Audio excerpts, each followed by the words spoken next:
আপনিও হয়তো উড়তে পারা এই ফ্লাইং কারকে দেখেছেন, যেটা কিনা এক যুবক বাড়ির মধ্যেই তৈরি করেছে।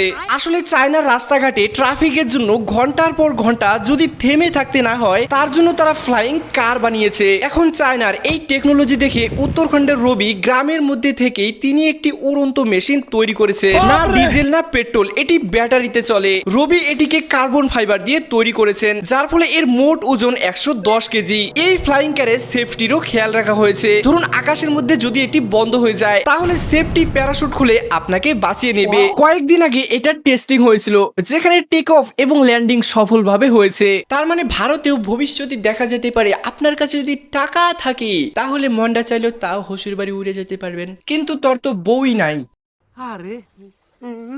ভাই এখানে দেখলেই বোঝা যায় মানুষ অসম্ভবকেও সম্ভব করতে পারে। তাই আপনিও স্বপ্ন দেখুন এবং তার জন্য কঠোর পরিশ্রম করুন, কারণ আল্লাহ তাআলা নিজেই বলেছেন, নিশ্চয়ই আল্লাহ তাআলা কোনো জাতির অবস্থার পরিবর্তন করেন না যতক্ষণ না তারা নিজের অবস্থান পরিবর্তন করার চেষ্টা করে।